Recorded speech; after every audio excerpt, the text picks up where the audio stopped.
Bonjour à tous. Merci de nous être fidèles comme à l'accoutumée. Aujourd'hui, nous recevons non pas un conférencier, mais deux. Pour... C'est un peu plus rare.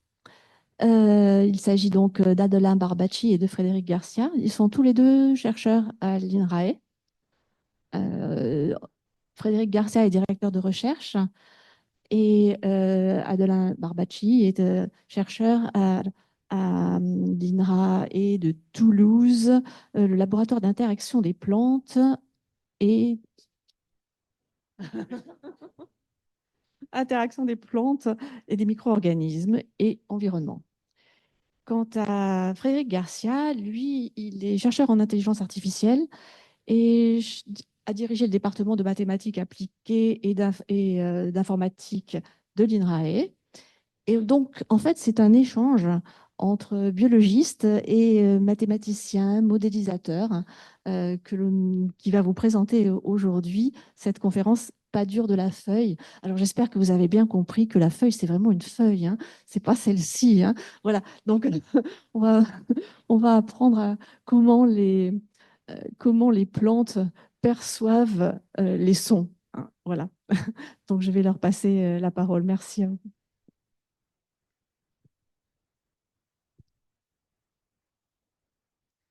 Bonsoir. Merci beaucoup pour l'invitation. Merci aussi à vous d'être venus aussi nombreux. C'est très impressionnant.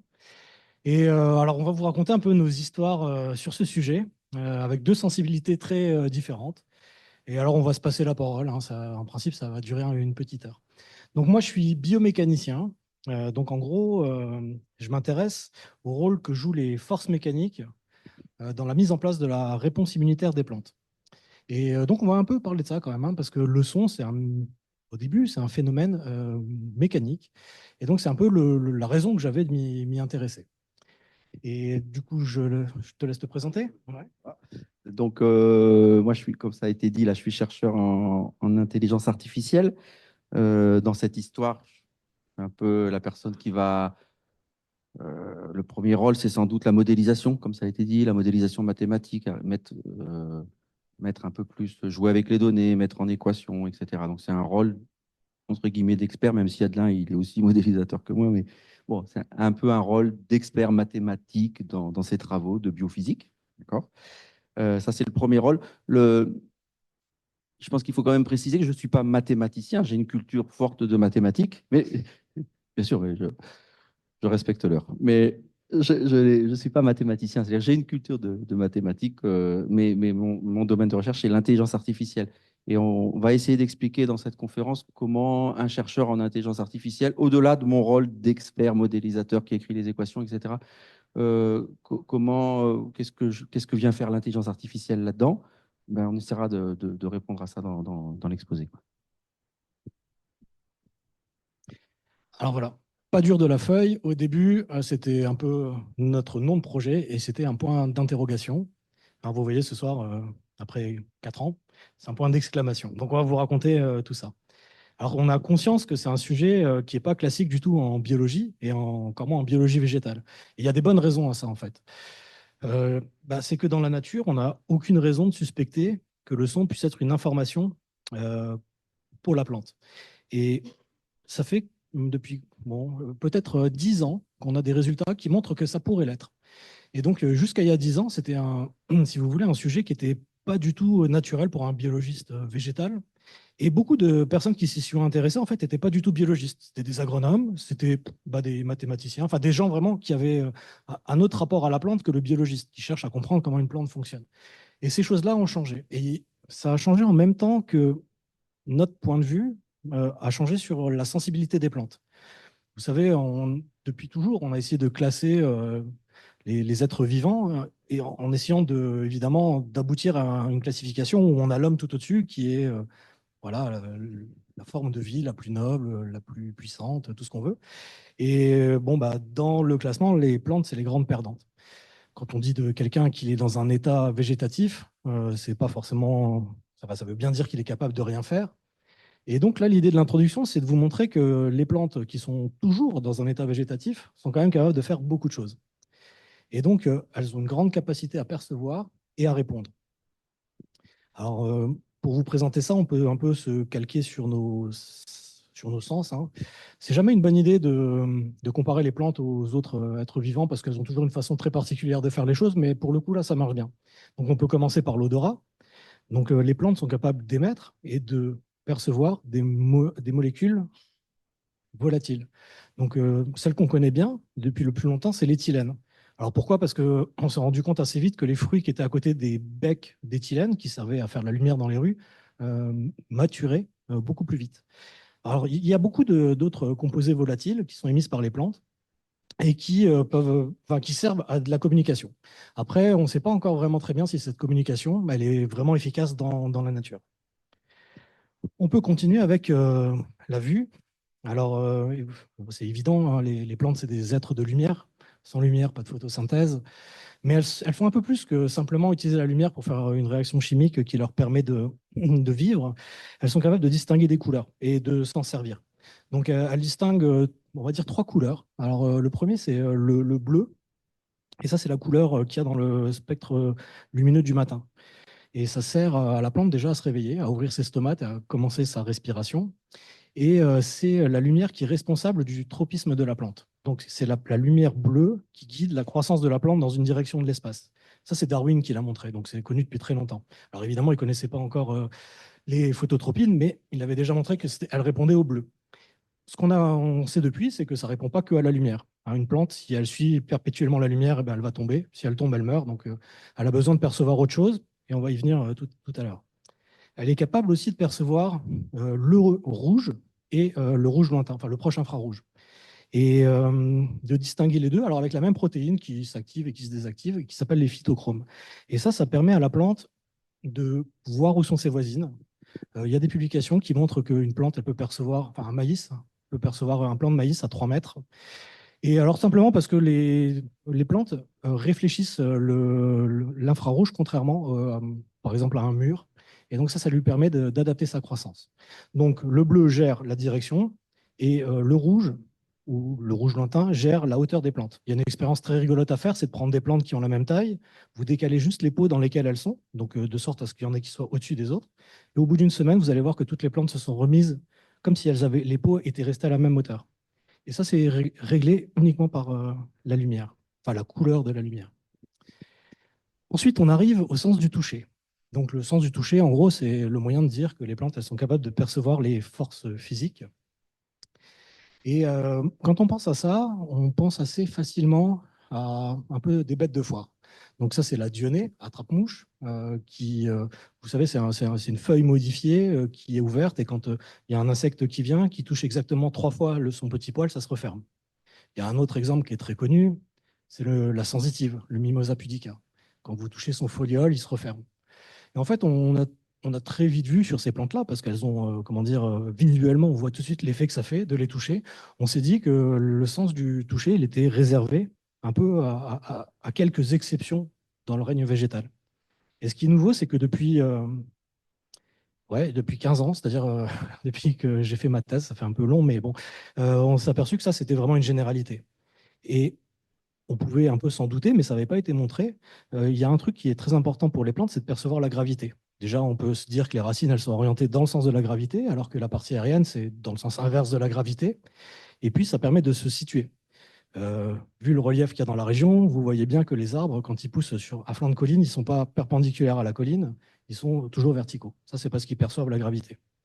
Et ça fait pas longtemps, hein, ça fait peut-être 5 ans qu'on a compris tous les mécanismes qui étaient impliqués dans la perception de la gravité par les arbres. Et donc, en fait, pour reprendre l'expression de Catherine Laine, le sens du toucher chez les plantes, c'est le super sens. Il sert à presque tout. Et il est central. Et la plante, elle est capable de percevoir des signaux, enfin des forces mécaniques qui viennent de l'environnement. Alors, comme le vent, et dans la région, vous avez pas mal d'arbres comme ça en forme de drapeau. Donc, c'est une adaptation de la forme qui est en grande partie régulée par la partie mécanique du vent, mais aussi par la régulation de l'humidité. Et ben, le gravitropisme, c'est-à-dire la capacité des plantes à se redresser en direction opposée à la gravité. Mais il y a aussi beaucoup d'autres signaux mécaniques, forces que la plante peut percevoir. C'est tout ce qui se passe à l'intérieur d'elle-même. Une plante, en fait, ça a deux particularités. Enfin, il s'en a plus que deux, mais disons, pour comprendre la mécanique d'une plante, il y en a deux qui sont importantes. Le premier, c'est la paroi. Donc, chaque cellule, elle fait autour d'elle un mur en sucre qui est très dur. Enfin, très dur. En tout cas, pour un matériau de la nature. Et à l'intérieur, il y a une autre particularité, c'est la vacuole. Donc ça, c'est un sac qui est rempli d'eau.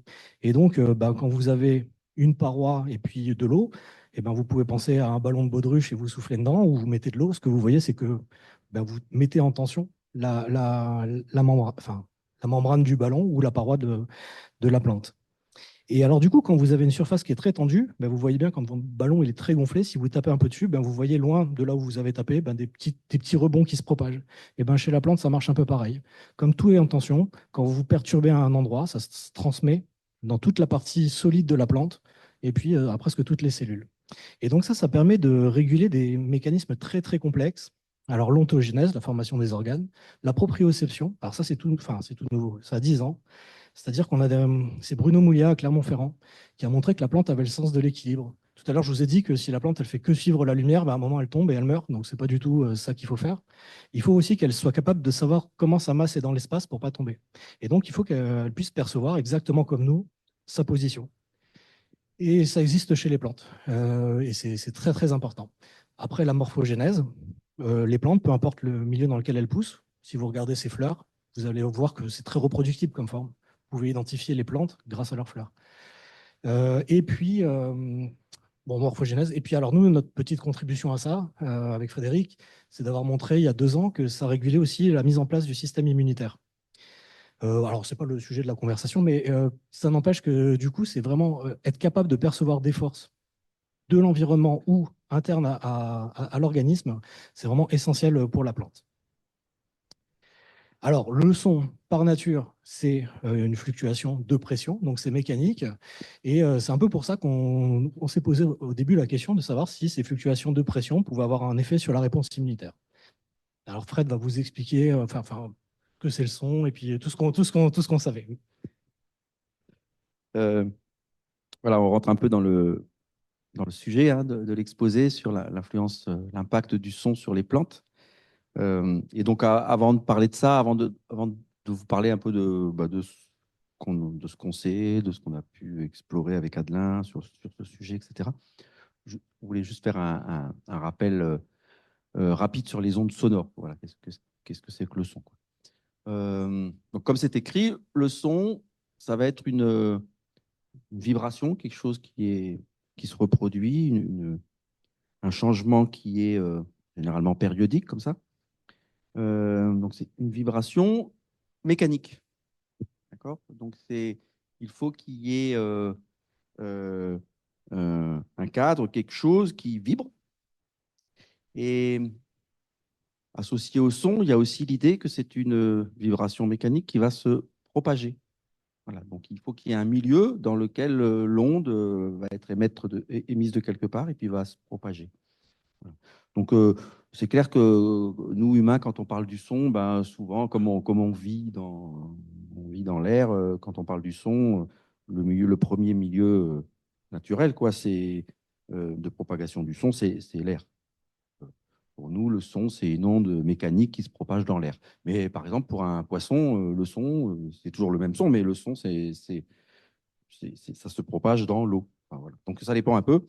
Mais s'il n'y avait pas de milieu, quand vous êtes dans l'espace, par exemple, dans l'espace loin de toute atmosphère, etc., dans le vide, il n'y a pas de son. Voilà, parce qu'il n'y a rien, il y a de la lumière. Parce que la lumière, c'est une onde électromagnétique, ce n'est pas une onde mécanique. Donc, elle n'a pas besoin d'un milieu. Mais nous, le son, il a besoin d'un milieu. Voilà. On reviendra un peu là-dessus, je pense, sur cette caractéristique du son qui est une onde qui se propage dans un milieu. Je pense à la fin, peut-être avec Adelin, on verra un peu comment ça se... Mais pour comprendre ces questions de perception par les plantes du son, on verra que se pose un peu la question, ça veut dire quoi? Est-ce que le son se balade dans la plante? Voilà, et on reviendra un peu sur ces questions de propagation d'une onde sonore. On en reparlera. Et donc, une vibration mécanique qui se propage en s'éloignant de la source. Voilà. Et typiquement, dans l'air, vous allez avoir la pression, la vitesse. Donc, l'air, c'est des molécules, d'accord? Des molécules de gaz qui vibrent. Voilà. Et quand l'onde arrive, le son a été émis quelque part. Les molécules de gaz qui étaient plus ou moins au repos, on va dire, ne sont jamais vraiment au repos, mais et d'un coup, elles se mettent à vibrer. Et puis, ça va s'atténuer. Et puis, l'onde, elle va passer. Et c'est les voisines qui vont être excitées. Comme ça, il y a propagation de. OK. Donc, ça, c'est. Voilà de quoi on parle quand on parle du son. Et deuxième chose importante à bien réaliser, c'est que si jusqu'à maintenant, la question des plantes et du son, cette question de l'interaction entre plantes et son, elle a toujours été mise de côté, négligée ou pas considérée, il faut le dire. C'est pas, comment dire, c'est pas parce que il n'y a pas de son autour des plantes. C'est plutôt parce qu'on n'avait jamais vu, on n'a jamais observé, et les choses changent, donc on va en parler là. On n'avait jamais vraiment observé de réaction des plantes au son. D'accord? Mais autour des plantes, il y a du son. Il y a toujours eu du son. Euh, les plantes ne sont pas pour cela différentes des animaux ou des humains, etc. L'environnement naturel des plantes, eh ben, il y a le vent, la pluie, le tonnerre. Et avant même que l'humain arrive, hein, les plantes étaient là bien avant nous. Et ben, le vent, la pluie, le tonnerre, les mouvements de l'eau, et puis après les premiers organismes vivants. Donc, depuis l'origine des plantes, il y a dû y avoir des sons et des ondes sonores qui sont venus caresser un peu les plantes. Voilà, ça, on n'en doute pas. Si on a évacué la science, elle a un peu évacué la question de l'impact des ondes sonores sur les plantes, c'est qu'on n'avait jamais véritablement observé d'effet. Donc, voilà, jusqu'à maintenant, jusqu'à il y a peu, la communauté scientifique, quand Adelin a évoqué les nombreux sens, les nombreuses perceptions que peut mettre en place la plante, bah, jusqu'à il y a peu, le son, il n'y était pas. Et je ne sais pas si aujourd'hui, on verra peut-être à la fin, on évoquera quelques bouquins sur la perception des plantes. Je ne sais même pas si aujourd'hui, un bouquin qui sortirait aujourd'hui, je ne suis pas sûr qu'il parlerait encore vraiment du son. C'est le début. On est à une époque où les choses changent quoi, par rapport à ce sujet du son et des plantes. Donc, il est clair que dans l'environnement naturel des plantes sur la planète, eh ben, même si on s'en tient que à des choses hors sons anthropogènes liés à l'activité humaine, si on prend vraiment les sons naturels, c'est évident que quand on regarde de l'extérieur, c'est un phénomène, un environnement physique très marquant. La lumière, ok, elle bouge beaucoup, mais le son bouge aussi beaucoup. Bon, depuis qu'il y a les humains sur Terre, les sons humains sont venus se rajouter. Quand on lit un peu là, pour le coup, il y a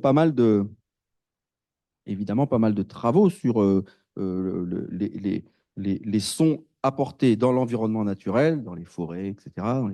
Les sons apportés par l'humain, c'est quoi? Les sons les plus importants sont souvent les sons liés au transport. C'est ça que sur la planète, on tombe au hasard sur la planète, les sons humains qu'on va entendre avec la plus grande probabilité, ça va être un son soit de voiture, soit d'avion, soit de train. Voilà, ça va être ça, essentiellement. C'est rare qu'on tombe à côté d'une. Enfin, voilà, il y a beaucoup plus d'endroits où il n'y a pas de ville que d'endroits où il y a des villes, mais quand les sons de transport sont les plus marquants. Donc là, aujourd'hui, ça berce. C'est clair que vous allez. C'est difficile de trouver des endroits où on n'entend pas quelque part un transport, enfin, un bruit d'autoroute. Il faut vraiment. Et donc les plantes l'entendent ou le perçoivent, ou je ne sais pas, mais c'est évident que ça touche aussi les plantes, quoi. Et donc,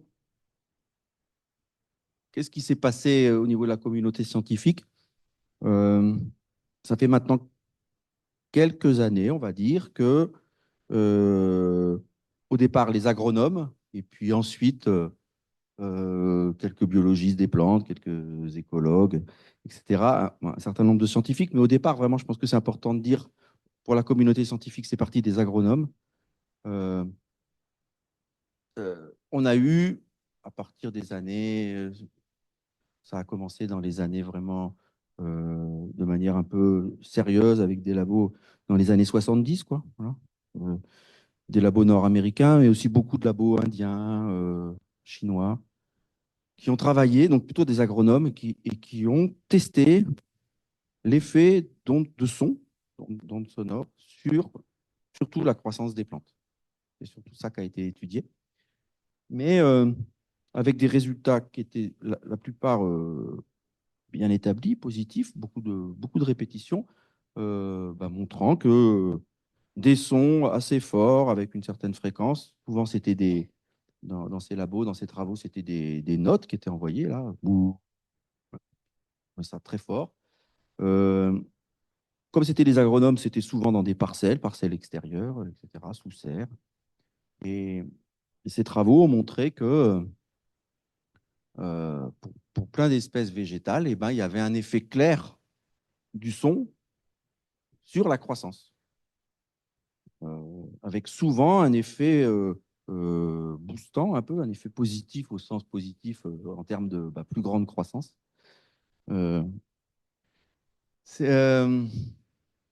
Ça pouvait aussi, donc plus grande croissance, plus grand rendement, donc plus de masse produite. Ça peut être une plus grande hauteur des plantes, des épis de blé, par exemple, ou des choses comme ça. Quelques travaux, nous, c'est plutôt là-dessus qu'on s'est positionné par la suite, bien plus récemment. Quelques travaux sur la résistance des plantes à cette époque-là, donc l'effet du son sur la manière dont les plantes se défendent. Mais le gros des travaux, il était quand même dans cette époque, des années 70, 80, 90, le gros des travaux par ces agronomes, il était sur le rendement. Des effets dépendant de la fréquence, des effets dépendant de l'intensité. Ici, on a illustré par un travail qui est plus récent, lui, pour le coup, où ils ont essayé de montrer qu'il pouvait y avoir une influence sur l'orientation des racines, avec un son qui est plutôt côté gauche. Mais le gros des travaux, c'était plutôt des travaux d'agronomes qui avaient un peu fait de l'expérimentation, avec soit en plein champ, soit dans des parcelles sous serre, et on met des grosses enceintes, on envoie du son, et on essaie de montrer, on observe que le fait d'avoir mis ou pas mis du son a un effet clair sur le rendement. C'était plutôt ça qui était regardé.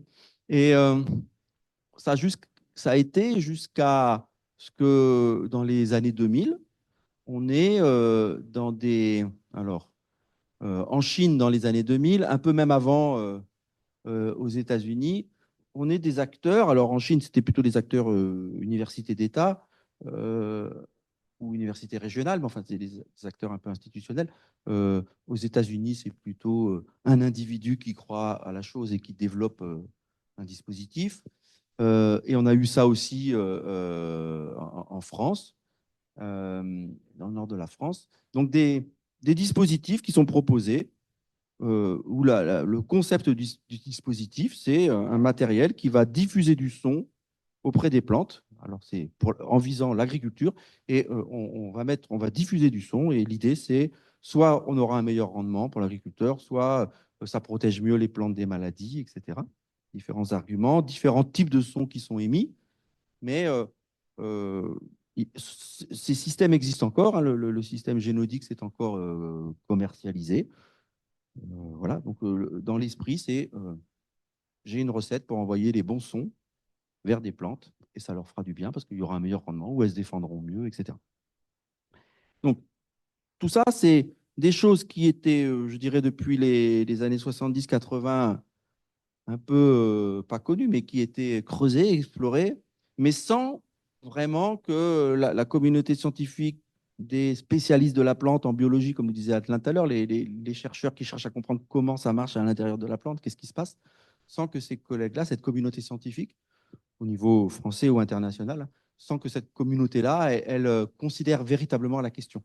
Donc, vous aviez ces agronomes qui faisaient ces essais, et je dirais pas grand monde les croyait quand même chez les agronomes, mais ils faisaient quand même ces essais avec quelques publications. Et puis, vous aviez le reste de la communauté scientifique qui n'y croyait pas vraiment et qui ne le regardait même pas, quoi. Voilà, on en était à peu près là. Et puis, il y a eu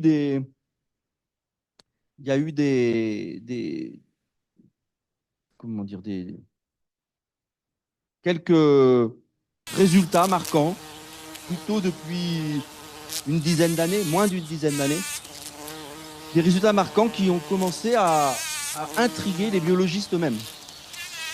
d'accord, euh, avec l'idée qu'en fait, il y avait des résultats autres que ça peut améliorer le rendement, des résultats en biologie qui disaient, en fait, le son peut avoir un effet un peu... ça commence à ressembler à la détection d'un signal, ou ça commence à ressembler à quelque chose d'un peu plus complexe, un peu plus fin que juste c'est bon pour le rendement. Euh, Souvent, les biologistes, quand on leur faisait part de ces expériences d'agronomes, euh, ayant montré qu'en envoyant du son un peu fort sur des plantes, le rendement allait être meilleur et tout, bon, on n'avait pas d'explication. Hein, il y a quelques années encore, il n'y avait pas d'explication. Mais le discours global était quand même, bon, oui, mais en envoyant du son, il y a une onde, il y a un peu d'énergie. Bon, peut-être que ça chauffe la plante, peut-être que, voilà, et donc, c'est pas, donc, on est dans de la physiologie végétale, peut-être que ça a boosté la plante parce que ça l'a fait chauffer un peu, on ne sait pas trop, et puis voilà, point.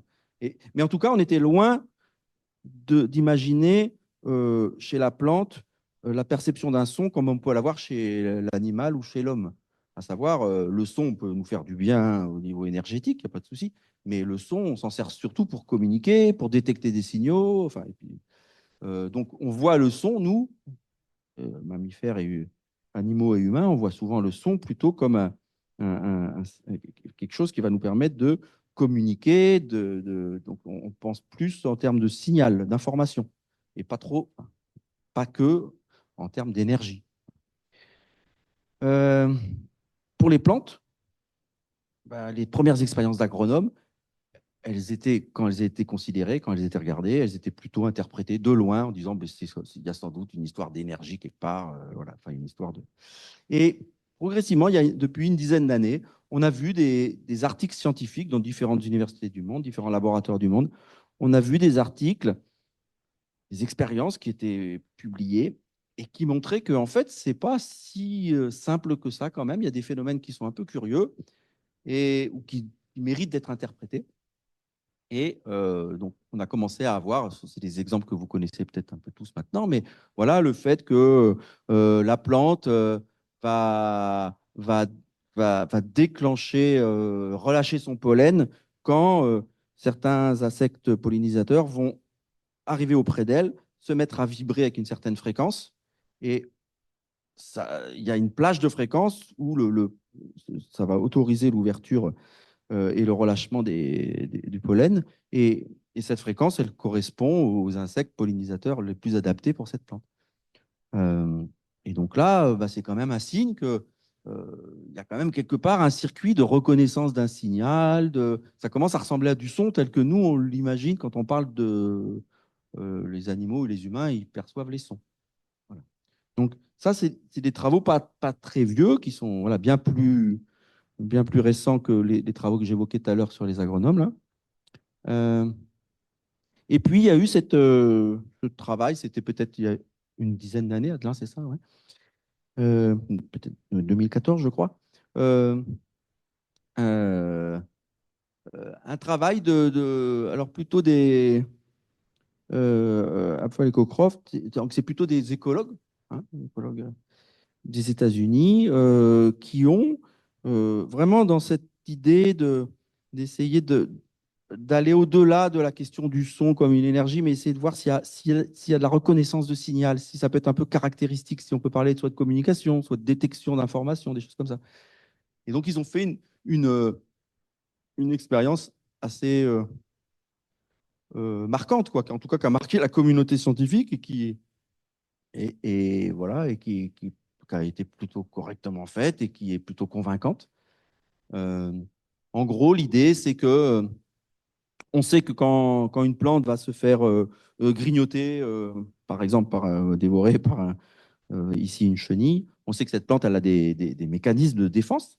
Et typiquement, c'est déjà des choses assez compliquées, hein, sans parler du son. Quand on regarde ça, c'est assez compliqué. La plante, elle va détecter, reconnaître la salive de la chenille, reconnaître des molécules particulières dans la salive de la chenille, enfin l'équivalent de la salive de la chenille.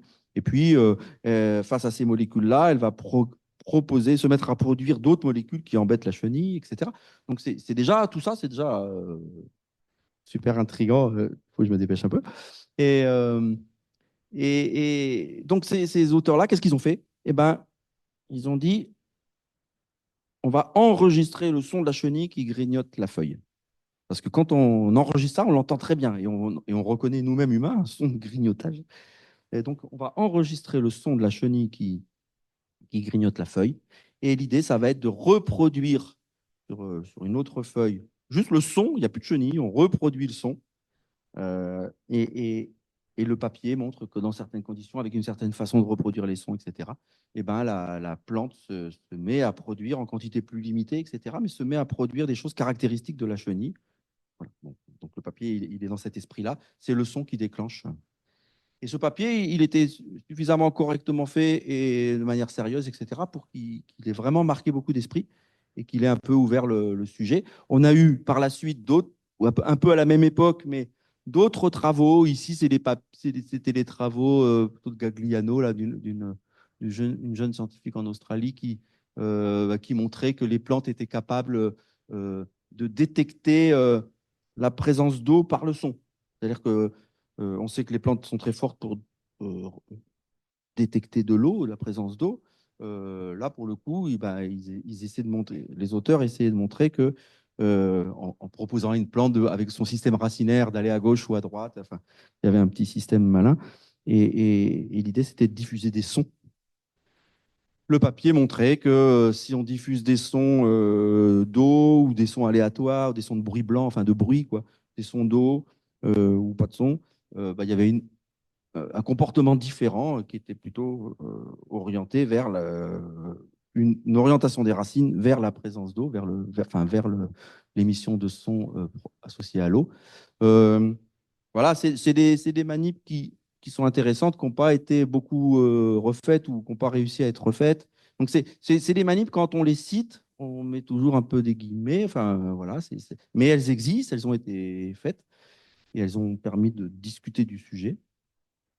Tout ça nous a amené, avec Adelin, à entrevoir, à essayer d'aborder ça il y a quelques années, en termes de... Tout à l'heure, je vous ai parlé de comportement de défense de la plante. Quand elle se fait attaquer, elle va se défendre. Et on voit bien En fait, par rapport au son, on peut avoir un peu la même chose. Euh, Adelin a évoqué les différents signaux que la plante pouvait percevoir, le toucher, etc., les molécules. Bah, finalement, le son, ça pourrait être un autre signal que la plante peut percevoir. Dans son arsenal de perception, elle aurait aussi le son. Et, et donc, on pourrait parler, comme chez les animaux, les mammifères, les humains, on pourrait parler de comportement sonore. Qu'est-ce qui se passe quand il y a tel son qui arrive? Qu'est-ce que ça déclenche? Et donc, on est parti sur ce type d'approche et en se concentrant, nous, sur les histoires, mais Adrien va en parler maintenant, là, de défense un peu le comportement de défense par rapport à des champignons qui attaquent. Donc, comme je le disais, parmi d'autres comportements, hein, les plantes sont des individus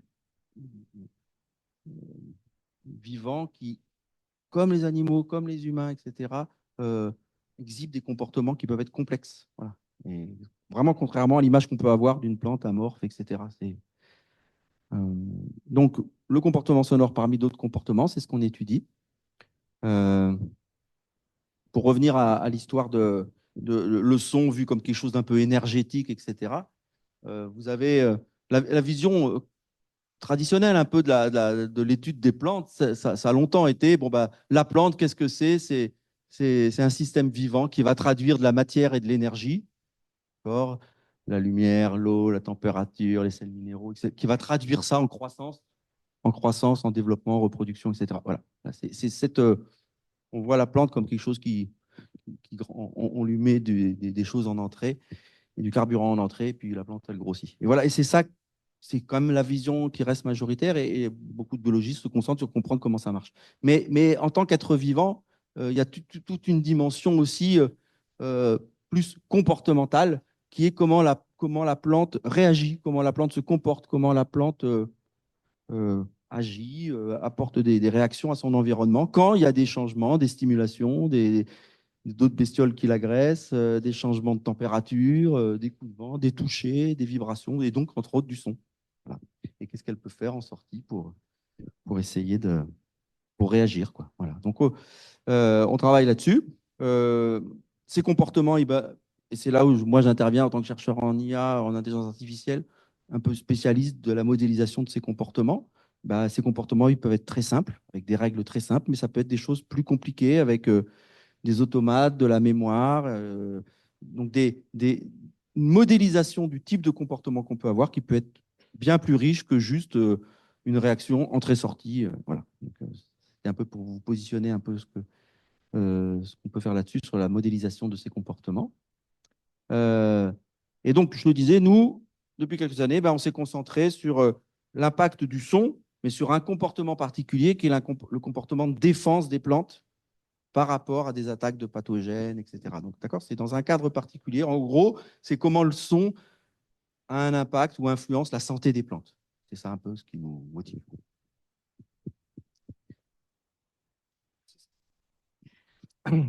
Alors du coup, je vous raconte ce qu'on a fait.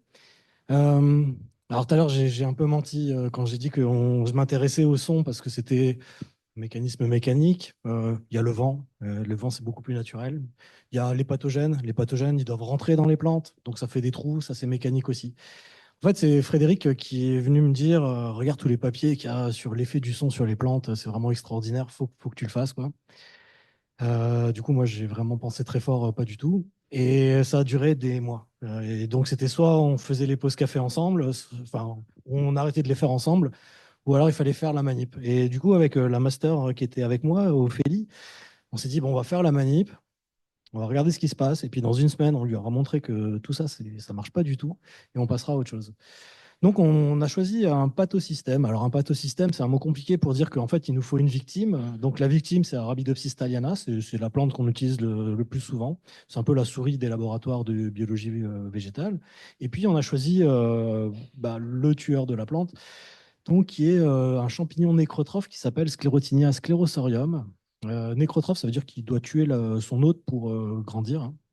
Et c'est un pathogène que vous retrouvez partout. Dans vos jardins, vous en avez. Ça s'attaque à 400 espèces dans la nature. Dans les laboratoires, si on n'y fait pas attention, il s'attaque aussi au papier sopalin. Donc, c'est vraiment un truc où vous avez du mal. Quand vous l'avez dans votre jardin, c'est très, très dur de s'en débarrasser. Puis, vous voyez, ça s'attaque au tournesol, au poivron, et puis à plein de choses, hein, le colza et tout ça. Et alors, du coup, il porte son nom à cause de cette petite voilà, c'est une forme de survie qui ressemble à une crotte de souris, mais contrairement aux crottes de souris, ça peut rester 10 ans dans le sol et puis repartir, soit en faisant du mycélium, soit sur ce que vous avez à gauche, faire des petits apothécies et faire des spores et infecter. Donc il y a des épidémies régulièrement plein dans la région et puis c'est dans toutes les zones tempérées du monde. Donc on commence à bien le connaître, ce champignon, et à bien connaître la réponse immunitaire à ce champignon. Et donc, on a fait au début une manip super simple, hein, parce que quand même, l'idée, c'était de faire quelque chose de pas trop compliqué pour être sûr que ça marche pas, quoi. Et donc, on s'est dit, on va exposer nos plantes tous les jours 3 heures à du son. Et on a pris un son, une seule note, une fréquence pure, 1000 Hz, donc c'est assez aigu, et puis 100 décibels. Donc 100 décibels, c'est très fort pour nous. C'est seulement 1 pascal d'un point de vue mécanique. 1 pascal, c'est 1 cent millième de fois la pression atmosphérique, donc c'est vraiment petit, petit. Et puis, donc on expose les plantes 3 heures par jour, pendant 1 jour, 2 jours, jusqu'à 10 jours. Et après chaque exposition, on prend une partie des plantes et on les infecte avec notre champignon, et on regarde la vitesse à laquelle se propage le champignon dans la plante. C'est un champignon qui mange une plante d'arabette en 24 heures, donc ça va super vite. Et donc, on regarde, nous, on peut, avec des caméras, regarder la vitesse. Évidemment, plus le champignon il va vite, et moins la plante, elle se défend bien. Et donc, c'est ça que je vous représente sur le graphique. Donc, en fait, ça, c'est les plantes, ce que vous voyez, le petit point là, c'est les plantes qui n'ont jamais eu de son. Okay, donc, ça, c'est leur résistance. Premier jour, 3 heures de son, aucun changement. Là, on se dit, super, ça ne marche pas. Donc, on va pouvoir reprendre les pauses café tranquille. Deuxième jour, ça marche toujours pas. On se dit, c'est bon, là, je crois qu'on en tient le bon bout. Puis troisième jour, voilà ce qu'on a. Une plante résistante. On continue. On se dit, mais quand même, ça peut pas être tous les jours.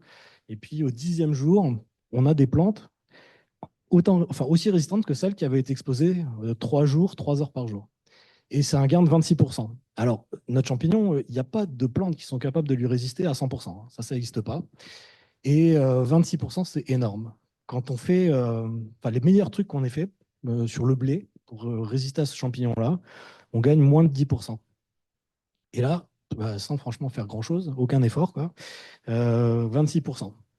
Alors bon, voilà, c'est là qu'on s'est dit, quand même, on va essayer de comprendre ce qui se passe. Et on a mis un petit peu de temps à comprendre.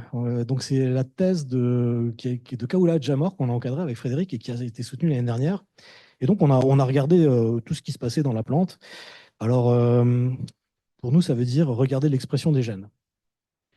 Alors on va faire une analogie. Ok, alors déjà pourquoi on regarde l'expression des gènes? Donc tous les êtres vivants ont de l'ADN. L'ADN, c'est un peu pour vous votre bibliothèque.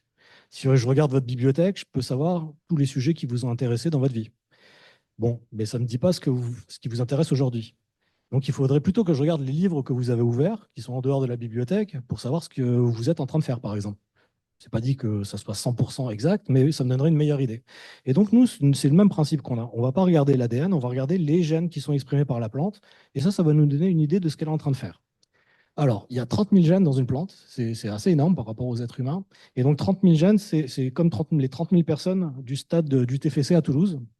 Alors, j'y connais rien en foot, mais j'ai l'impression quand même qu'à Toulouse, le seul truc intéressant, c'est qu'il y ait 30 000 places dans le stade, parce que ça permet de faire une belle illustration. Et on sait que la réponse immunitaire des plantes, ça mobilise, ça demande que la plante, elle exprime la moitié de ses gènes. C'est considérable. Et donc, nous, nos plantes, qu'on a mises au son, et qu'on n'a jamais infectées, hein, c'est des plantes saines, en pleine forme, elles sont déjà en train d'exprimer la moitié des gènes nécessaires à la résistance. Donc, première partie de la réponse, les plantes exposées au son, elles sont plus résistantes. Pourquoi? Parce qu'elles ont déjà leur système de défense qui est activé alors que le champignon, il n'est pas encore là. Donc évidemment, le champignon, il arrive, il se fait accueillir, et donc il a beaucoup plus de mal à pousser. Donc c'était assez intéressant, mais c'est plus compliqué que ça. C'est-à-dire que vous voyez que là, il a fallu attendre 3 jours pour que la plante, elle devienne plus résistante. C'est pas arrivé du premier coup. Et ça veut dire qu'il y a une mémoire dans le système. Ça veut dire qu'à 3 jours, la plante, elle se souvient que la veille, elle a eu une stimulation et que l'avant-veille, elle a eu une stimulation. Et c'est une mémoire. Alors évidemment, il n'y a pas de cerveau ou d'organe centralisateur de la mémoire chez les plantes. C'est une mémoire qui ressemble un peu à une avalanche. Vous avez de la neige qui s'écoule, ça fait tomber un peu de neige plus bas, qui va s'écouler, qui va faire tomber un peu plus de neige, et ainsi de suite. Et bien là, c'est la même chose. C'est des gènes qui s'expriment, qui activent d'autres gènes, qui activent encore d'autres gènes, qui répriment et qui activent d'autres gènes, et ainsi de suite. Et tant qu'on continue de mettre du son, ben ça s'entretient. Et ça fait que la plante, elle change complètement son comportement. Alors pour vous résumer ça, en gros, quand on l'a exposée un jour, donc elle a eu 3 heures de son, là, la plante, elle devient beaucoup plus sensible à tous les signaux qui viennent de l'environnement. Quand on continue, au bout de 3 jours, en fait, la plante, elle est sensible plutôt aux signaux qui viennent de son organisme. Par exemple, à tout son système hormonal et tout son système de signalisation. Et quand on continue un petit peu plus longtemps, jusqu'à 10 jours, en fait, il ne se passe plus grand-chose. C'est bon, là, la plante, elle est bien résistante, elle a ses 26% de résistance. Et ce qui se met un peu à changer, c'est l'efficacité avec laquelle elle fait sa réponse immunitaire. Elle le fait un peu plus vite, mais bon, en tout cas, nous, on n'arrive pas à le mesurer, c'est dans l'épaisseur du trait, quoi, donc on n'arrive plus à le voir. Mais donc, le son, il fait que la plante, elle change complètement sa façon de vivre, et en fait, elle est en permanence en train de mettre en place un système immunitaire qui se renouvelle. Et donc voilà, donc c'est un mécanisme assez compliqué, hein, parce que donc je vous avais dit que c'était le quart du génome, hein, c'est 8000 gènes. Donc vous voyez que il y a beaucoup de combinaisons, hein, c'est de l'ordre de 55 000 combinaisons possibles entre les protéines qui sont produites par ces transcrits. Donc c'était vraiment très complexe de retrouver tout ça. Et donc, pour l'instant, c'est notre réponse. Donc, on a compris, et puis c'est assez logique que les plantes deviennent plus résistantes au son. Mais il y a quand même un truc qui nous empêche d'avancer sur toutes les questions que Fred a évoquées sur le rôle du son dans la nature, et puis c'est comment les plantes perçoivent le son. Alors, évidemment, il n'y a pas d'oreille, mais comment c'est possible pour une plante de percevoir le son? Et tant qu'on ne sait pas ça, on est bloqué. Donc, on a travaillé ça depuis super longtemps. Et alors là, par contre, ne soyez pas déçus, mais je n'ai pas la réponse, mais je vous explique ce qu'on fait quand même. Donc, on travaille avec nos collègues du laboratoire d'acoustique de l'Université du Mans. C'est le plus gros laboratoire d'acoustique de France. C'est magnifique. Si vous allez au Mans, il y a des visites pour le grand public. C'est super intéressant. Par exemple, on peut faire des frigos avec du son. On peut faire, c'est extraordinaire. Alors, on est dans une ville proche de la mer, donc j'imagine que vous connaissez les sonars et tout ça, mais il y a quand même des applications qui sont tout sauf intuitives. Et donc, on a quand même besoin d'avoir des vrais physiciens à côté de nous pour nous aider. Et donc, on s'est demandé comment les plantes pouvaient percevoir les sons. Et alors, ce qui est un peu proposé, c'est que ça pourrait passer par les trichomes. Alors, les trichomes, c'est les petits poils que vous voyez. Alors, ceux-là, ils sont un peu particuliers, mais ils sont sur la surface des feuilles et puis un peu sur les tiges des plantes. Et donc, l'idée, c'est la suivante, c'est que à cause de la dimension du trichome, en gros, c'est un truc qui fait 1 mm, par exemple, chez Arabidopsis, et puis la forme, et ben, quand il y a une fréquence, enfin une onde sonore, quoi, c'est-à-dire que l'air se met à vibrer avec une certaine fréquence, il y aura un échange d'énergie assez facilité entre la vibration de l'air et la vibration du trichome. Et comme le trichome, il bouge, et évidemment, en bas, là, il est raccroché au reste de la feuille, et ben, on se mettrait à tirer, oui, sur les cellules à côté, et ça, les cellules le percevraient, et ça serait la perception. Alors, il y a un petit problème à ça, c'est que du coup, nous, on a essayé d'utiliser des plantes avec des trichomes normaux, vous voyez en haut, des trichomes avec des mutations qui ressemblent un peu à des grosses limaces, et puis des plantes en bas à droite, là où il n'y a pas du tout de trichome. Et en fait, on a toujours le même effet. C'est-à-dire la plante, elle est toujours 26% plus résistante. Donc, si les trichomes sont impliqués, c'est en tout cas pas nécessaire. Il doit y avoir un autre mécanisme. Et c'est ça qu'on s'est mis à chercher avec le laboratoire d'acoustique de l'Université du Mans. Alors, ça avance pas vite. Alors, une des raisons, c'est quoi? C'est que il faut que des physiciens, des gens comme nous et des biologistes travaillent ensemble. Et vous voyez, bah, ça, c'est mon labo. Et avec du matériel qui n'a rien à faire dans le labo d'habitude. Et c'est assez compliqué parce que on a ramené un laser, comme vous voyez, qui va mesurer le déplacement d'une feuille qui est stimulée par le son. Alors, le haut-parleur, c'est le petit truc rouge là. Et c'est un laser qui mesure à précision de quelques nanomètres, hein, donc très précis. Et donc, on a besoin d'être tous ensemble pour faire ces mesures. Donc, évidemment, ça ralentit un petit peu le rythme. Et alors, ce qu'on voit, on n'avait jamais pensé regarder, personne n'a jamais regardé ce qui se passait quand l'interaction entre une onde acoustique, le son, et puis le végétal. Et donc, en mesurant ces petits déplacements, on peut un peu résumer ça en se disant que quand on est dans des sons un peu graves, entre 100 et 200 Hertz, ben, on va avoir des déplacements de 100 nanomètres. Et puis, quand on va passer à 1000, 2000 Hertz, on va être à la moitié, 50 nanomètres. Donc, pour se faire une idée, c'est un globule rouge. Donc, c'est vraiment tout petit, tout petit. D'un point de vue de la physique, on ne connaît pas tellement en physique, quand on a des petits déplacements comme ça, on dit presque que c'est du bruit, quoi. Mais on n'est pas en physique, on est en bio. Et donc, depuis le début, je vous dis qu'on travaille à 1 kHz, enfin 1000 Hz et 100 décibels. Pourquoi? Parce qu'en fait, toute l'étude de l'audition humaine, elle se fait à cette fréquence et à cette amplitude-là. Ce que vous voyez en haut, c'est un tympan qui bouge et c'est mesuré au laser. Donc, vous voyez le déplacement d'un tympan quand c'est stimulé par une onde acoustique. Et ce que vous voyez, c'est que ça bouge exactement de la même manière, c'est-à-dire que ça bouge de 100 nanomètres. Donc, ça veut dire que dans la nature, il existe des choses qui ressemblent à nos feuilles, des membranes, hein, le tympan, qui, quand ils sont stimulés dans les mêmes conditions, ont des déplacements aussi petits. Et ben, ouais, a priori, ça ne nous empêche pas d'entendre. Donc, ce n'est pas forcément limitant d'un point de vue biologique. Et alors, ce que vous voyez, c'est que ça soit sur les feuilles ou sur les tympans, ce que ça induit, c'est des déformations. Le déplacement, il n'est pas partout pareil. Donc, il y a des zones qui bougent plus que d'autres, et donc ça tire. Il y a des tensions et des compressions dans les membranes. Là, si pour caricaturer, ça peut faire un peu ça. Donc, le code couleur, c'est là où c'est déformé. Et on sait que là où ça se déforme, c'est un matériau vivant, donc là où ça se déforme, il y a des cellules, et les cellules, du coup, elles changent de forme, et ça, la plante, elle sait très bien le découvrir. Donc, je ne résiste pas à vous montrer un truc super important pour la mécanoperception. Alors, c'est un peu vieux, c'est pour ça les photos, les appareils photo numériques dans le début des années 2000, ce n'était pas encore ça. C'est une expérience historique. Pourquoi? Parce que l'INRA, dans les années 2000, ils ont dit à Bruno Mouliac, qui est un peu le papa de la biomécanique en France, puis dans le monde presque, ouais, c'est fini, ces trucs de perception des forces mécaniques par les plantes, là, on ne voit pas du tout où ça mène, il faut vraiment laisser tomber, il n'y a aucun avenir. Et alors, du coup, Bruno leur a dit, on est dans un institut scientifique, donc je vous propose qu'on fasse une expérience, et puis en fonction des résultats, vous verrez. Donc l'expérience, elle est toute simple, elle dure une semaine, c'est de la luzerne. Et dans un champ, il y a du vent. Et au milieu, ce que vous voyez, c'est un grillage. Et les plantes de luzerne poussent dans le grillage. Et alors, comme il y a du vent et qu'elles sont retenues par le grillage, les plantes ne peuvent plus se déformer, elles ne peuvent plus fléchir. Donc en gros, elles sont incapables de percevoir les signaux mécaniques à cause du grillage. Et donc, au bout d'une semaine, vous avez des plantes 2 fois plus grandes, ce qui est quand même considérable. Ça existe en agriculture, il n'y a qu'un seul autre exemple comme ça, c'est quand on a introduit les engrais azotés. Donc, la perception des signaux mécaniques se fait, cette expérience qu'elle montre, c'est que la perception des signaux mécaniques, elle se fait dans les endroits où la plante est déformée, donc là, dans les tiges. Donc nous, si on en revient à nos feuilles, alors là, par exemple, c'est une mesure au laser en 2D, mais vous voyez que ça ne bouge pas partout pareil et qu'il y a des zones plus ou moins déformées. Et alors, en ce moment, ce qu'on a fait, c'est qu'on a mesuré dans chacun des noyaux de cellules qui sont dans les zones déformées, puis dans les zones pas déformées, l'expression des gènes, en espérant pas que la plante, elle nous dise, oui, je suis en train d'activer ma mécanoperception. Alors, c'est 6 mois de boulot, c'est 900 téraoctets de données par feuille. Donc, c'est colossal, on a du mal à s'en sortir. C'est la première fois qu'on fait ça chez les plantes. Donc, voilà, on essuie un peu les plâtres. Alors, on a fait une petite expérience juste pour le plaisir de vous montrer ce qui se passe en regardant un rapporteur secondaire, qui est le calcium. Alors, on expose la plante au son, et ce que vous voyez en jaune, c'est le calcium. Et donc, c'est un peu accéléré, hein, vous voyez le temps en haut.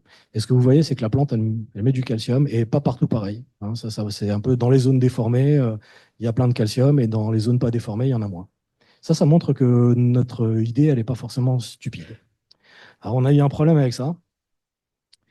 Donc voilà, on a eu des données comme ça. Il y a du calcium dans les plantes exposées au son, pas du tout de calcium dans les plantes témoins qui n'ont jamais eu de son. On voit bien les zones qui sont censées être déformées par une onde. Quand on fait les calculs, ça marche bien. On peut aller plus loin dans les calculs, on a une super belle correspondance.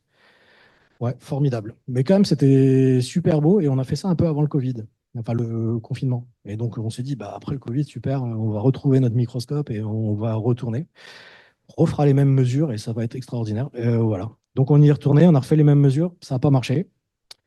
Et donc on est bloqué. Et donc pour l'instant, on est en plein processus de données et on n'arrive pas à observer vraiment comme on l'a vu là avec le calcium, parce que ça, c'est pas quelque chose de suffisamment robuste pour être convaincant. On n'arrive pas à observer quelque chose comme ça, donc on est obligé de créer des outils sans doute sur plusieurs années pour espérer visualiser la réponse de la plante dans le temps et dans l'espace. Alors voilà, on commence un peu à résumer tout ça. Hein. C'est que on peut se voir les choses de la façon suivante, c'est que une plante, ce qu'elle perçoit, c'est pas tellement le son, mais c'est le mouvement des feuilles que le son produit, quoi, en fait. Pourquoi? Bah, parce que le mouvement, il n'est pas partout pareil, et donc il y a des déformations, donc il y a des cellules qui sont étirées et puis comprimées, et ces cellules-là, c'est elles qui perçoivent. Voilà. Et ça ressemble vraiment de très près, enfin de très près. Voilà. En tout cas, on peut établir un lien avec un autre schéma auditif qui est le nôtre. Donc, nous, pour entendre du son, qui est une variation de pression, il y a une première étape, c'est la préamplification. Ça, c'est notre pavillon qui l'a fait. Hein. Ça amplifie d'à peu près 30 décibels, ça concentre les ondes sur notre tympan. Bon, alors, chez les hommes, c'est le pavillon, chez les plantes, ça serait le nombre de feuilles. Après, ce qu'il faut, c'est mettre en vibration une membrane. Ben, OK, chez nous, c'est les tympans. Chez les plantes, ça serait les feuilles. Ensuite, il faut une deuxième étape d'amplification des vibrations. Alors, chez nous, c'est le marteau hein, qui est dans l'oreille interne qui s'en charge. Là, ça serait plutôt la géométrie des feuilles, parce que comment elles se déforment, ça dépend vraiment de la forme qu'elles ont. Et puis, le nombre de cellules déformées. Est-ce qu'il y a plus ou moins de plis? Et ensuite, il y a une transmission des vibrations. Alors ça, c'est pour faire le lien avec le comportement que dit Fred. C'est-à-dire que s'il y a une information, il faut la transmettre et après la traiter. Alors chez nous, c'est osselet, cochlée, nerf auditif jusqu'au cerveau, avec beaucoup quand même de choses encore qui restent incomprises. Et là, bon, on est un peu bloqué chez les plantes. Hein. C'est toujours un éternel débat. Est-ce qu'une plante, c'est une réponse à l'échelle de la cellule ou alors est-ce que c'est une réponse collective au niveau de plusieurs cellules? Est-ce que il y a toujours une transmission à l'échelle de la plante qui redescend au niveau d'une feuille, par exemple? Ça, c'est des choses pas très très bien connues encore. Et ça serait encore tout un truc à comprendre pour pouvoir avoir bien compris le schéma perceptif du son par les plantes. Alors voilà, pour finir, alors oui, les plantes perçoivent le son. Honnêtement, je ne pensais pas pouvoir vous le dire au moment où on a commencé à travailler sur le sujet, mais c'est certain, quoi. Par contre, on ne sait pas du tout comment. Ça, c'est très important. Hein. On voit qu'il y a un effet, mais on ne comprend pas du tout pourquoi. Et si vous voulez avoir un effet sur l'immunité, et sur la plupart des processus, il faut répéter et plusieurs fois l'exposition de la plante au son.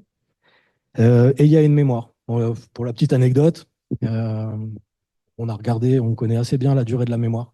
Et c'est super court. Hein. Au bout de 1,5 jours, la plante, c'est comme si elle n'avait jamais eu de son. Donc, si vous voulez créer des méthodes pour rendre les plantes plus résistantes en les exposant un petit peu au son, et puis après c'est bon, c'est sûr, ça ne va pas trop bien marcher, quoi. Et donc, on a commencé à comprendre des choses. Bon, c'est bien, c'est normal, c'est un processus de recherche. Est-ce qu'il y a encore beaucoup de choses qui nous bloquent? Donc, évidemment, comment la plante perçoit le son, mais est-ce que ça pourrait avoir un rôle dans la nature? Alors, Fred a montré des exemples avec le nectar qui devient plus sucré quand le pollinisateur arrive. Il y a un autre exemple qui est frappant sur les Nepenthes. C'est des plantes carnivores qui font des feuilles en forme d'urne avec un liquide à l'intérieur. Il y en a beaucoup dans les jardineries, hein. Enfin, ça peut pousser sous nos climats. Et ça attire en fait une chauve-souris. Pas pour la manger, mais parce que la chauve-souris, avec son écolocalisation, bah, elle est attirée par la plante. Et du coup, en déféquant, elle donne de l'engrais à une plante carnivore, quoi, les plantes carnivores vivent dans des endroits très pauvres. Et donc, c'est une façon pour elle d'enrichir son milieu. Mais tout ça, c'est un peu, ça peut être passif. Et donc, on ne sait pas vraiment encore si on peut parler d'un comportement, d'une réaction active de la plante. Et après, ben, si on va dans la nature, puisque le son, c'est une variation de pression, ben, il y a plein d'autres variations de pression, quoi. Il y a le vent, il y a les variations de la pression atmosphérique. Et comment une plante, elle est capable de faire le distinguo entre tout ça? Et ben, c'est une très bonne question parce qu'elle le fait, hein. Concrètement, elle ne répond pas au vent de la même manière qu'au son. Et il pourrait y avoir plusieurs mécanismes impliqués. Et ça pourrait être ça pourrait être très intéressant de regarder tout ça. Et c'est un peu ce qu'on fait. Mais alors, c'est pas le sujet d'aujourd'hui, hein, mais voilà. Donc là, c'est la fin. On approche de la fin. Et juste pour vous rappeler qu'aujourd'hui, c'est nous qui avons le plaisir de vous parler, mais que la recherche, c'est quand même un collectif.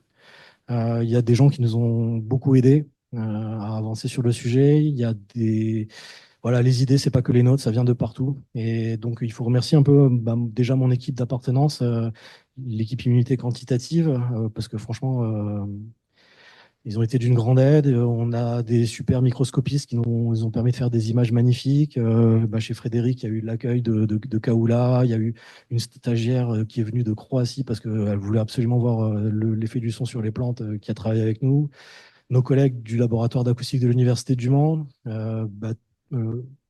Les plantes sur lesquelles vous avez pu voir le calcium, il faut les fabriquer. Ça a été fait à Montpellier par Toucheux, qui est un spécialiste du calcium. Et puis, voilà, la recherche, c'est collectif, quoi. Et pour finir, comme vous êtes là, vous devez avoir un goût pour les plantes et puis une curiosité. Mais du coup, je voulais juste vous montrer des trucs que moi, j'aime bien. Quand j'étais petit, c'était important. Enfin, moi, j'ai fait des études de mécanique. Quand je me suis intéressé au vivant, j'ai bien aimé lire Francis Allais, Jean-Marie Pelt. Mais bon, peut-être vous connaissez déjà. Alors, moi, j'aime beaucoup les livres de Catherine Laine, qui est à Clermont-Ferrand, donc Dans la peau d'une plante, dans la peau d'un arbre. Il y en a un troisième que j'ai pas lu, alors je l'ai pas mis, mais j'ai aucun doute qu'il doit être super. Le langage silencieux des plantes, de Sylvain Raphaël, qui est médaille d'or de l'INRA, qui est mon voisin de bureau et puis qui s'occupe de l'équipe, hein. Et après, si le sujet sont les plantes vous intéresse, alors la semaine dernière, moi j'ai participé à l'émission La Science CQFD de mardi. Il y a le podcast, si vous voulez, avec un super physicien de Grenoble qui s'appelle Philippe Marmottan, qui travaille sur la formation des bulles dans les plantes. Et alors c'est très mauvais, la formation des bulles, ça s'appelle les embolies, quoi. C'est ce qui arrive pendant les sécheresses, entre autres. Et il explique tout ça. Et après, on avait écrit un article dans Pour la Science du mois de décembre, qui est encore accessible en ligne, hein, si le sujet vous intéresse. Et voilà, c'est le temps des questions, des discussions, voilà, tout ce que vous voulez. Merci à vous pour cette conférence, pour nous avoir montré comment les sons arrivent à être perçus par les plantes. Des questions? Une petite question. Est-ce que parallèlement, il y a des recherches qui ont été entreprises pour les arbres, pour la forêt, pour la canopée? Est-ce que, voilà. Ouais, je disais, les arbres, c'est les oubliés de la biologie végétale parce à cause du temps, ce qui est un gros problème, hein, parce que dans le réchauffement climatique, à rabette, ça nous aide pas beaucoup. Ouais, bien sûr. Et donc, non, il n'y a pas de. Si vous voulez, dans ce qui peut se passer dans la forêt, on en est au point où on est capable, en enregistrant ce qui se passe, de savoir un peu la biodiversité d'une forêt. Même en ville, on peut le faire, pour savoir, par exemple, s'il y a des pollinisateurs, ce genre de choses. Mais rien qui concerne vraiment le rôle pour l'arbre.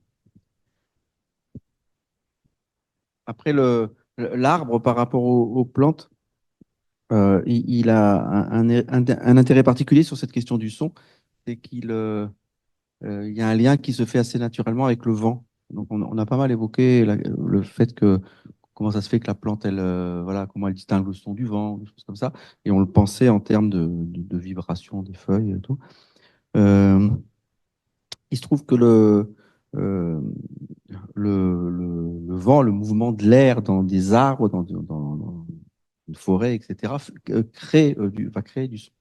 Et que donc ça couple un peu, ça couple un peu les deux questions. On peut imaginer une perception, on pourrait imaginer, il n'y a pas de travaux là-dessus, mais on pourrait imaginer une perception indirecte du vent par les arbres, par leur effet mécanique premier, ok, mais aussi par le son. Si on arrive à montrer que les plantes perçoivent du son, on peut imaginer que les plantes perçoivent aussi du bruit de rafale de vent, etc. Voilà. Donc ça couple un peu.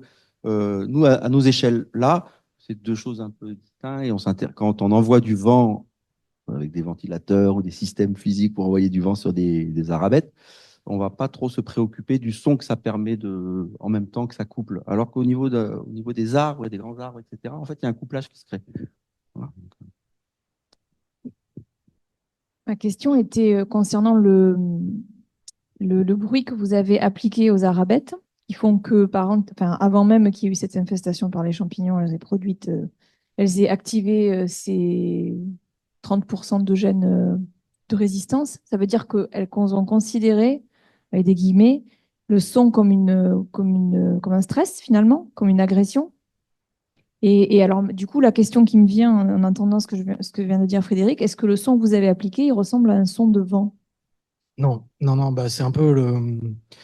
Ouais, nous, on a forcé le trait parce qu'il fallait quelque chose de reproductible. Et donc, du coup, on n'a pas travaillé sur des sons naturels.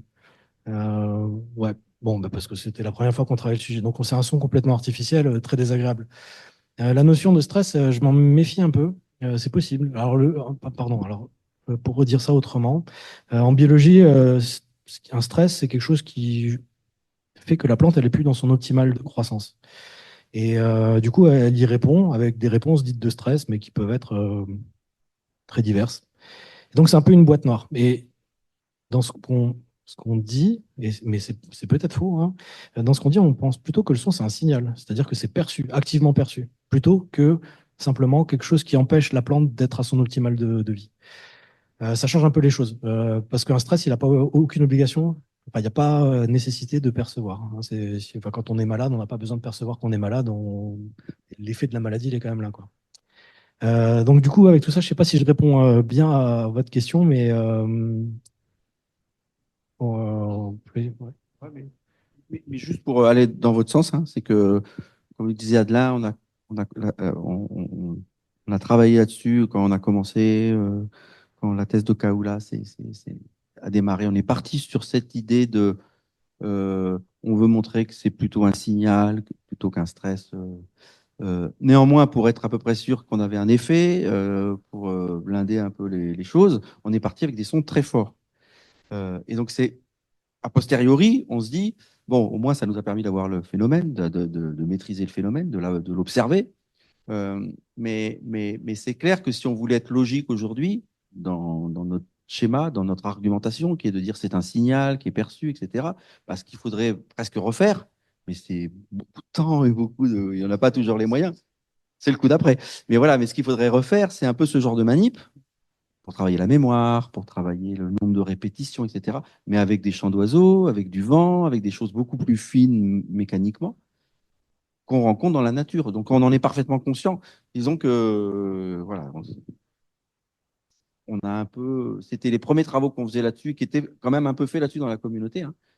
Et voilà, on les a fait avec les limites. Merci. Oui, justement, dans la nature des sons que l'on peut entendre il y a la voix humaine et il y a parfois la musique aussi. Et on sait très bien que la fréquence des différents morceaux de musique agit différemment sur l'homme, même sur les animaux, si je crois. Et sur les plantes, est-ce que des observations, des études, des expériences sont prévues? Alors nous, non, c'est pas prévu. C'est vrai que bon, alors du coup, nous on a fait une approche de labo. Ce qu'on voudrait maintenant, c'est savoir si avec des sons naturels, on pourrait voir quelque chose. Euh, Travailler avec de la musique, c'est assez artificiel par rapport à la plante, parce que la plante, à part chez nous, elle n'est pas exposée à de la musique. Il y a eu beaucoup les premiers papiers en fait, hein, 1800, enfin, 1900, on va dire les premiers. C'est tout le temps de l'effet de la musique sur les plantes. Et bon, évidemment, il n'y a aucun consensus, hein, et comment vous dire? Je sais pas, peut-être pour la blague, mais nous, ce qu'on utilise, c'est un effet sur la plante, donc, je vous ai montré. Ça a aussi un grand effet sur les expérimentateurs, parce que 100 décibels, 1000 Hertz toute la journée, voilà. Et c'est pas le même effet du tout. Autre question? Ah oui, vas-y. Non, non, mais c'est juste sur la musique. Voilà, la réponse première, c'est celle d'Adelin. C'est, déjà qu'on n'a pas travaillé avec des sons naturels, on ne voulait pas attaquer la musique, pourquoi pas, mais c'est vraiment pas la priorité pour la dimension type de son qu'on envoie. Néanmoins, il y a quelque chose d'important derrière la musique. euh, c'est la notion de mélodie, c'est la notion de... la musique, c'est des fréquences, et ça, on le teste très bien, et on a très bien vu avec nos plantes l'effet des fréquences. Voilà, là, on a eu des travaux, on n'a pas poussé ça à fond, mais on a vraiment des travaux où on voit quand même qu'il y a un effet différent selon que ça soit du 300 Hz, du 1000 Hz. Donc, l'effet des fréquences, il n'y a pas de souci, et c'est vraiment ça qui a été étudié, je vous disais, par les premiers travaux des agronomes dans les années 70-80, ils testaient le blé, le chou, tatata, et puis vas-y, 200 Hz, 500 Hz, 1000 Hz, 2000 Hz, c'est quoi qui marche le mieux pour chacune des espèces. Ça a été, ils ont fait. Euh, et donc, nous, on est resté dans ce cadre-là un peu. On envoie des sons purs, on envoie des fréquences. Euh, le, le côté mélodique et harmonique de la musique, on ne l'a pas abordé. C'est-à-dire, est-ce que envoyer des fréquences couplées, voilà, deux fréquences en même temps, qui peuvent faire autoriser des battements, des choses qui vont d'un coup amener une certaine mélodie au sens où c'est d'un coup des rythmes très lents qui apparaissent. Voilà. On l'a pas regardé. Euh, L'effet de percussion, de rythme percussif, quoi, de choses, on l'a pas regardé. Et donc, sans parler de musique, c'est vrai que il pourrait aussi y avoir une démarche un peu scientifique pour étudier l'effet d'autre chose que la fréquence. Mais si on le fait, on le fera pas en envoyant les Beatles ou je sais pas quoi. Non, mais ça mériterait d'être fait et je pense que ça mériterait d'être considéré, c'est clair.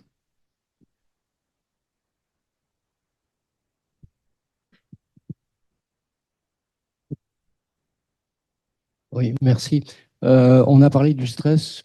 Les biologistes végétaux connaissent très bien les protéines du stress.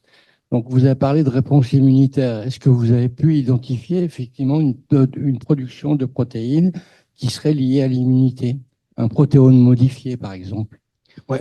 Bon, alors, oui et non. C'est-à-dire que non, on n'a pas fait de protéomique, on n'a pas mesuré l'expression directe des protéines.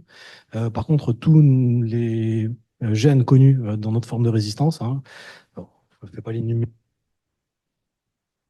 ça ne marche plus, mais en tout cas, on les retrouve dans notre et c'est un peu ce que je montrais sur le stade de foot, hein, on a vraiment un overlap, une correspondance très très forte. C'est pas d'autres gènes. Et pour aller un peu plus loin, si je vous ai pas parlé de ça, mais si on expose une plante à son, on l'infecte, et là, on regarde les gènes qui sont exprimés, et ben là, on a des gènes qui sont impliqués d'habitude dans des réponses aux bactéries, par exemple. Et donc, ouais, si votre question, elle pose sur un peu le décalage qu'il peut y avoir entre le transcrit et la protéine, ça, je ne peux pas vous dire parce qu'on n'a pas ce niveau de détail. Par contre, si est-ce que d'un point de vue logique, on retrouve tous les éléments qu'on a l'habitude de regarder, la réponse est oui. On retrouve l'acide salicylique, l'acide jasmonique, enfin, on a bien nos voies hormonales qui sont mises en place. Ouais. Et je suppose que vous... Non, c'est moi. Vous faites actuellement, ou vous allez continuer une étude un peu plus fine de la transcriptomique que vous avez faite? Alors Ou en ce pas? moment, on travaille beaucoup sur comment les plantes perçoivent le son. Enfin beaucoup. Non, en ce moment, enfin, je sais pas, vous êtes chercheur, hein. Donc on écrit des ANR, on essaye d'avoir de l'argent, on demande des bourses de thèse. Enfin, en gros, depuis septembre, voilà, on n'a pas fait de recherche, quoi, hein. Donc on a beaucoup travaillé sur le transcriptome cellule unique, single cell RNA-seq, quoi. C'est énorme. Enfin, j'ai jamais vu des données aussi complexes. Déjà, c'était compliqué. Donc l'idée, c'est d'aller regarder que chaque cellule, la réponse de chaque cellule au niveau des gènes qu'elle traduit dans son noyau. Donc déjà, premier truc, faut sortir les noyaux. Et il faut que le noyau, il soit pas à l'image de. Pour ça, il faut couper, quoi. Il faut pas que le noyau, il exprime la réponse à la coupure. Donc il faut tout bloquer avant. Ça demande pas mal de tests. Après, il faut récupérer des noyaux en bonne santé. Et puis là, donc on a des, je sais pas, on se retrouve avec 12 000, 13 000 noyaux. Et pour 12 000, 13 000 noyaux, on a 30 000 gènes. OK. Sur. Non, c'est la position de votre. C'est la position. C'est la position du. Ouais, ouais, pour tous les enfin, la plupart des noyaux de la feuille. Et donc, du coup, ça demande après de regarder statistiquement ce qui se passe et tout. Et honnêtement, ça fait 1 an qu'on travaille dessus. Alors, pas pour le son et les plantes, hein, c'est un gros effort de l'équipe, parce qu'on pense que dans l'immunité, c'est assez important d'avoir enfin, on connaît très mal le déterminisme spatio-temporel de la réponse, quoi. Mais ouais, c'est notre gros effort du moment. Et j'espère, enfin, on peut avoir maintenant, vous savez, l'expression des gènes par tissu. Et ça, c'est intéressant parce que d'un point de vue mécanique, quand on fait un pli, ce qui est à l'extérieur du pli ou à l'intérieur, c'est là où il y a les plus fortes tensions. Donc, c'est là où on s'attend à trouver le plus fort signal. Donc, on fait des analyses un peu tissu par tissu de nos gènes de mécanoperception et tout ça. Et après, donc on en est à peu près là. Donc, ça marche. Et ensuite, il faudrait être capable de visualiser ça, parce que là, ce qu'on sait, c'est un peu par tissu, on ne sait pas dans quel endroit de la feuille. Et donc, pour ça, on fait de l'hybridation in situ. Donc, en fait, on est capable d'aller colorer. On dit, par exemple, on veut voir ce candidat-là qui nous intéresse bien parce qu'il nous raconte une belle histoire, et on veut voir où il est dans la plante. Et donc, il faut construire une plante qui nous raconte tout ça. Et donc, il y a des développements techniques. D'autres questions?